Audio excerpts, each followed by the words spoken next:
Hey, David here, coming to you live as I do every Wednesday when there is no Made by Grace broadcast. And I'm here with episode 4 of the Winning in Life podcast. And tonight, I have an exciting topic for you because I'm picking up on the emotional intelligence that we did last Wednesday. And I'm picking a segment of emotional intelligence, which is the anger management. So tonight we're going to be talking about anger management. So wherever you are, welcome to this podcast. Settle in, settle down, and whether you're watching it live or you're listening to it by audio, it's okay. Whether it's on Facebook or you're watching us through YouTube or Instagram or directly on my website www.davidkaluba.com, you are still welcome. And our friends and family from all over the world, wherever you're joining me from, come on in and welcome to this podcast. This is going to be good. And I believe that it's going to help somebody tonight. I'm ready to go if you are, wherever you are. The reason for these podcasts is to make sure that we give practical insight, practical lessons to doing life and to winning in life. There is no point just talking about how blessed we are without actually seeing any results. Hence my putting on this podcast so we can help somebody out there. And so if you're ready, I'm going to kick in. If you haven't joined in already, I'm sure you will catch on or catch up as the link gets shared out. This podcast stays on the platforms that we go live on for forever, basically, until those companies go out of business. So you can actually go back to it and catch up. But I'll be here with you for just another, we've already taken up a couple of minutes. I'll be here for another 28 minutes just to share some insight into this strong emotion that is anger and how to manage it. All right, so let's see if we can kick in. So very quickly, I'll do a bit of a recap. Last Wednesday, I was looking at emotional intelligence, and last Wednesday we studied that emotional intelligence, which is also known as the EQ, which is the emotional quotient or emotional intelligence. EEI is the ability to understand to be able to understand and to be able to use and to manage your own emotions as well as understand the emotions of those around you. It helps you overcome challenges and diffuse conflict in different situations. And we also began to say that one of the signs of emotionally intelligent people is the fact that somebody has the ability to manage anger. Somebody has the ability to manage their emotions. They have the ability to manage how they respond when they're given the invitation to get angry. Therefore, today we're building on that and just zooming in on one aspect of emotional intelligence, which is anger management. Now, what is anger? If you may ask, what is anger? Let's take it from there. What is anger exactly? Anger can be defined as an intense emotion that is represented by the feeling of being wronged. So anger can be described as an intense emotion that is characterized by the feeling of being wronged. By the way, at Grace Church Global Family, you're welcome, guys and friends around the world. I'm coming to you live from Wakanda, and it's very hot here. I'm sure you guys are. Well, I was going to say enjoying the cold, but probably not. But hey, I'm sending you some sunshine and some love. So anger is an intense emotion. It's an intense emotion. It's an intense feeling, if you like, and it is as a result of feeling like you have been done wrong. Somebody has done something wrong to you, and that is why you would feel anger. And now somebody might ask, is anger necessarily a bad thing? And the answer is very simple. And anger in itself is not a bad thing. Anger itself is not terrible. It is how you respond to it that matters the most. So anger itself is not a bad thing. You need anger to actually survive sometimes. Sometimes anger is the only way you can express your negative feelings, as long as you do it correctly, which is why I'm doing this podcast. At the same time, anger can propel you to greatness. Sometimes until you reach a point where you're saying you're angry with yourself, or angry with the situation, and you cannot take it anymore, and you've had enough of it, and then it pushes you to that other level. And sometimes anger can do that for you. So anger in itself is not necessarily a bad thing. It only becomes terrible when it becomes toxic, when it begins to impede with your everyday life and productivity and how you do life. That is when anger becomes an issue. And I'm hoping that there are no sound issues and the picture is all good, because for some reason I can't see any comments on here.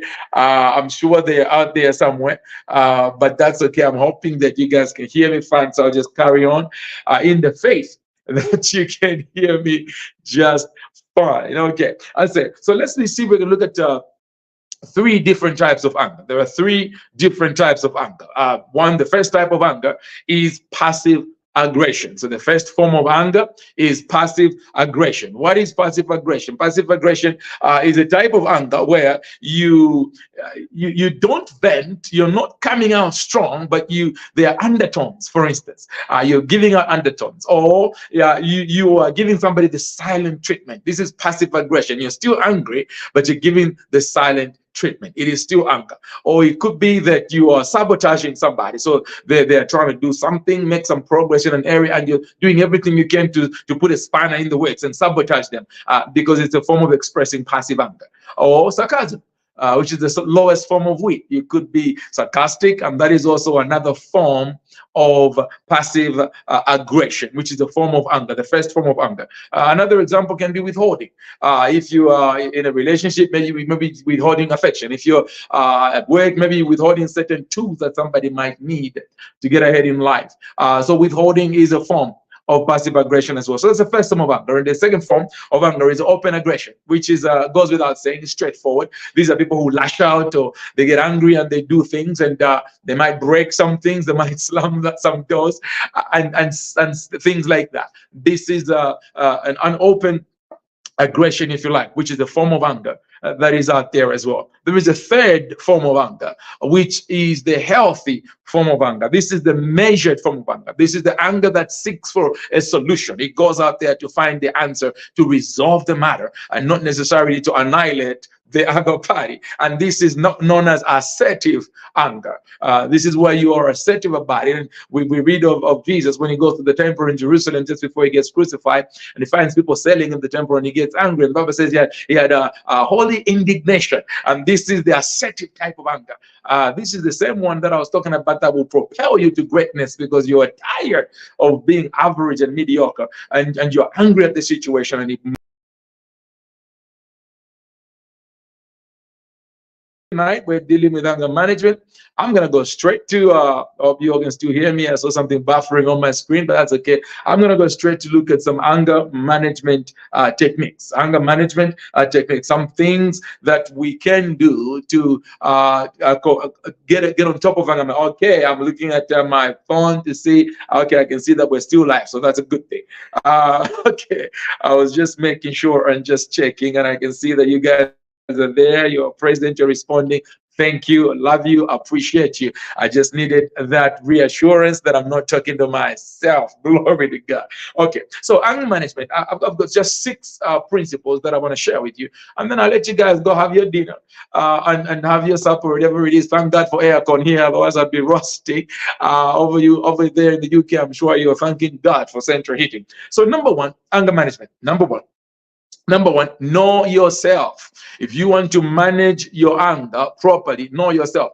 Now, listen, before I dig into the 6 clues or keys, if you like, or helpful tools on dealing with anger, you must understand that it will always be there. Okay, I'm not going to pray for you and lay hands on you and let anger go away. No, anger is not always a demon, as some people might have you think. It is a normal, natural emotion that God gave you. Just like there are spirits behind other things, anger may have a spirit out there. I'm sure there is one. But in this case, I'm not dealing with the spiritual on the podcast. I will deal with actual matters as they are. And so I want to share with you how to handle this without having to run from one deliverance line to the other, because it's all about your endocrine system, it's all about your nervous system, it's all about your hormones in your body and neurotransmitters, and how you handle that and what is going on. And so number 1, know yourself. What do I mean by that? Understand what pushes your buttons, or who pushes your buttons. So number 1, understand what kind of things push your buttons, or what kind of people, or which people push your buttons. When you know that, it will help you prevent a lot of situations. Another aspect of knowing yourself is know your body's anger warnings. Before anger grows and becomes terrible, it gives you warnings. It sends you signals in your body. You can feel it. Some of you can feel it in your toes. Some of you can feel it in your fingers. You can feel it in your chest. You know this is about to go down. And so be aware of your body signals that it gives you before anger gets out of hand. And one more on the knowing yourself, practice self-talk. Talk to yourself.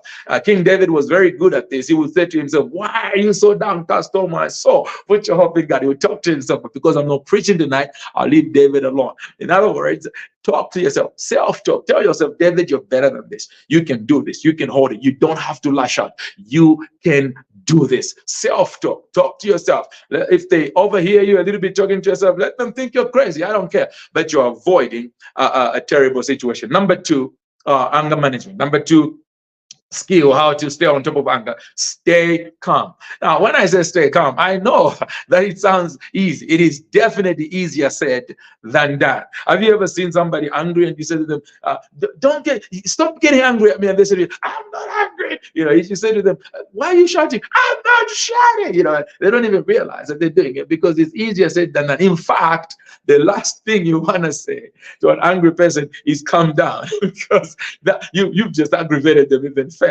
But I'm telling you exactly that if you are feeling like you're going to get angry or you're already angry, you need to calm down. How do you do that? You know, it is definitely easier said than done. But how do you do it? Get away from the situation. That will help you. Get away from the situation. Take yourself out of the environment, out of the situation, even if it's for a little bit. Ask for some time out if need be. Just make sure you come back to the situation to deal with it. How else can you come down? There are a lot of calming techniques. Use them. Wellness, mindfulness. Try to practice mindfulness and meditation if you have to, but breathing techniques will help you. I often like to share about box breathing. That's one breathing technique you can use to calm yourself down. 4 seconds breathing in, 4 seconds holding it, 4 seconds breathing out, and 4 seconds holding it. And you repeat that cycle 2 or 3 times. The hormones in your body, the neurotransmitters, will come down, the equilibrate, and you will be much calmer and feeling better and ready to deal with that situation in a more civilized manner. So yes, calm down. Number three, logic over emotion. Logic over emotion. What do I mean by that? Instead of just going with how you feel, try to think about it. Try to reason within yourself. So analyze the situation logically instead of just emotionally. Now, feelings are fickle, as you know, they change all the time. And you might not realize why you're feeling the way you're feeling about the situation, why you might even be angry. So avoid absolute statements whenever possible, like you always, you never. It's always like this. Avoid absolute statements in number 3, which is using logic over emotion. Use cognitive reconstructing. In other words, put yourself through the paces. Ask yourself, why am I angry? That's a very good question. Why do I feel so enraged about what she said, about what he did? Why is that? I mean, yes, they did what they did. Yes, they said what they did. They said, but why do I feel so angry? Talk to yourself through this process and do some cognitive restructuring, which is number 3, logic over emotion. You will find that you will be able to respond differently by answering these questions for yourself. Number 4, avoid the invitation to get angry in the first place. And so prevention is always better than cure. As you may have heard, hey, Bishop Trust, it's good to see you on the line. I just seen my friend on there. I was with him not long ago. Prophetess Tupela King, good to see you on the line. Looking forward to ministering on the Copper Belt with you, and Bishop Cyrus. I'm looking forward to being a victory. But listen, guys, number 4, avoid the invitation to get angry in the first place. So under that, maintain a positive outlook. Despite the optics, regardless of what's going on, maintain a positive outlook and manage your environment.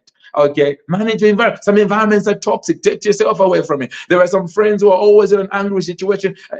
There are some people you will know that every time you talk to them or hang out with them, you go away angry. Avoid those situations. They're toxic. Get away from them. You can prevent anger in the first place. Not that you can get rid of it. Remember, it is a part of life. You will never get rid of it, but you can prevent certain situations. And also under number 4, avoiding the situation, understand the difference between selfishness and self-care. Okay, look after yourself. Look after your emotions. Getting angry all the time is not healthy for you. It is not good for your heart. It is not good for your mental health. You need to look after yourself. And remember, once in a while, do something good for yourself, something that makes you feel good and better instead of always sulking and being angry. Life is too short. Live a little and make the most of it. Let's see if we can move on to number 5. We're almost done. We're doing well with time. Number 5, your response. Number 5 is your response. How do you respond when you are given the invitation to get angry? So you try to avoid it, but sometimes you can't avoid it. There are some people that I know you're watching me right now. You're thinking, yeah, I have a cousin like that. Yeah, I have a friend like that. I have a colleague like that. I have a boss like that. They will always somehow just press those buttons, no matter how much you want to avoid getting upset or angry, no matter how much you want to avoid the situation. So now that it has happened, your child has done it again. She knows or he knows how to get to you, or your colleague or your brother, your husband, your wife, whoever it is, maybe even your pastor. Some of you, when he's preaching, he always just sticks you off. So what do you do? How do you handle this thing? Hey, MC Babuino, Isaac, Pombologa, good to see you, sir. It was good to see you on Sunday. Sorry, we didn't get a chance to say hello, but good to see you on the line. Listen, your response. How do you respond? So number 1, it's not what happens to you that really matters. You don't have much control over other people's actions. People insult you, people do things to you, people annoy you. You have no control over that. You are not their God. You're not inside their heart or their emotions. You can't do anything about that. The only thing you can control is your response to what they do or what they say to you. So watch how you respond to them. That's the only thing you have control over. And so your response is very important. It's cardinal. What they do, what they say is nothing compared to how you respond. Okay, you can either respond emotionally or you can respond with logic. You can respond emotionally or you can respond with logic, like I said before. Now, responding with both is even more powerful because you need to have that passion as well. You're human. You're not a stone. If they've hurt you, of course you're going to feel something. Don't ever let any pastor or any coach or anybody tell you, oh no, you're supposed to be not feeling anything at all. No. It's like people who say forgive and forget. Wow, you're going to develop amnesia? Are they going to pray for you to forget? It's not possible to forget. You will remember what they did, but you're gonna deal with it so that next time the memory of it pops up, it will not have an impact on you, and you will respond differently because you've changed the neural pathways that are attached to that situation. I'll leave neuroplasticity for another day, one of my favorite subjects. But listen, how you respond is entirely down to you. This is something that's going to help you. Before you respond, take a pause. Don't be in a hurry to answer. Stay calm, take a pause, and measure your communication before responding, and then go for it. Part of the aspects or characteristics of emotional intelligence is the ability not to respond in a hurry or in a haste, but to be able to pause, calm down before you respond. That is a sign of emotional intelligence. So if you want to avoid outbursts of wrath, begin to practice a delayed response. Especially if you're feeling it in your toe somewhere, it's about to go down, you're about to get angry, just calm down, breathe a little bit, think it through logically, and then respond. Another thing you can do under the response is decide what you want to get out of this. What is the end game? If I respond this way, what am I aiming to achieve at the end of it? If it is at work, what am I aiming to achieve? What am I aiming to achieve if it's at home? If it's in a relationship, it is often said it is easier to win the person and lose the argument instead of winning the argument, lose the person. So think about it. What is my end game? What do I want to get out of this at the end of the day? And also, one very simple thing you can do, and then I'll do the last one, number 6, and then we can part. In fact, 2 more. Consider the other person's perspective. Think about them. How do you think they are feeling? Why do you think they said what they said or did what they did? And then the last one, which is easy on number 5, is just walk away. Take some time out. You can respond that way. Walking away is also an answer, especially if the person you're dealing with is struggling to be reasonable with you. And there are some conversations, no matter what you try, no matter what you say, it's just not going to work because this person is just not going to listen. Sometimes it's okay to walk away, ask for some time out, and then come back to the situation later. Number 6, and the last one for tonight, is know when it is time to get help. Know when it is time to get help. So what do I mean by this? Speak to a third party who is not involved in the situation, and especially somebody who cares about you, and talk about it. Sometimes talking about something really does help. And also under knowing when to seek help. Sometimes you might need actual therapy. Sometimes it's not just prayer that you need. Sometimes we pray for people and they go back in the same old habits because we haven't really helped them by dealing with the root cause. So they go back to doing the same things, and the things come back to them, the prayer line, every week, every month, over the same thing. And so if you need therapy, seek help. If you need a coach, seek help with anger management. And there are coaches out there like myself who will help you deal with that anger on a scientific level, or on a higher level, on a practical level, on a philosophical level that will help you overcome it. And the last thing you can do about knowing when to seek help is find an accountability partner. If you have a good friend, if it's family, whether it's your pastor, whoever it is, find somebody you can be accountable to. And when you feel like you're about to lose it, if you can't help it or whatever, pick up the phone, call that person, tell them, I'm in this situation, I'm about to kill somebody. They will help talk you down. So find an accountability partner. And if you can't find one, get a journal. Let the journal be your accountability partner. Write stuff down. It's better to vent in a notebook or a journal than to vent over the telephone or in person, or slap somebody, or even worse, do some harm to somebody that will land you in jail, or somewhere even worse. So listen, guys, that's all I came to share with you tonight. I planned to be here less than half an hour, and that's what we've done. Love you guys. Appreciate you wherever you're joining us from. I can see you guys on here. I see Christian. I see Paul Austin. I see Mwila. I see Bishop. I see Maps. Angela in London. Good to see you guys. I see Sunni. I see hey Shamfunga. Good to see you, sir. And I see all of you. Jacob. I see you, sir. My brother. Listen, guys. Pastor Liko. It was good to see you earlier.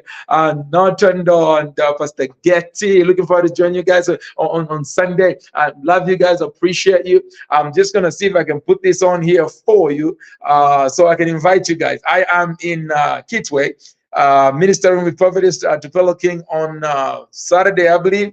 You don't want to miss that. It's somewhere in town. Look out for details.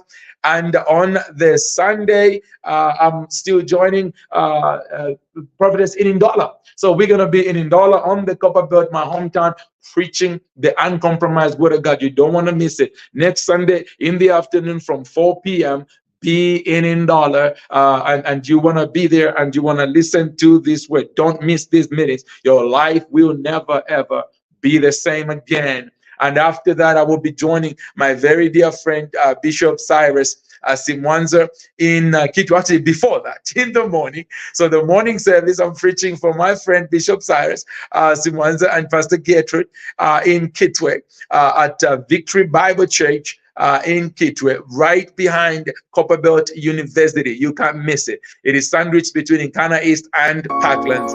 And so there is the information.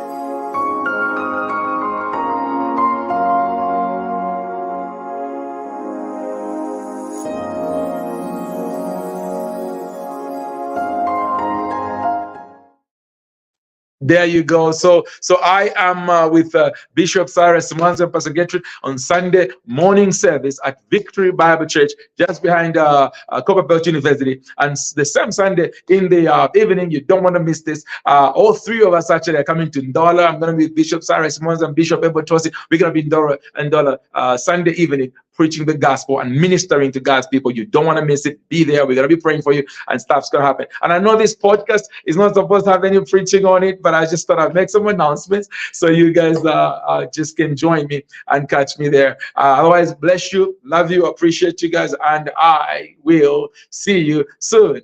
For those of you that want to listen to some business tips, I was doing one with ZNBC today on Business Day. I believe that's going to be aired again on Thursday. If you missed today's one, you want to watch that, listen to some business talks and interview I did with Musanda Boal, your resident in the studio. Don't miss that. God bless you. I'll see you guys soon. And ciao for now. Ciao, ciao.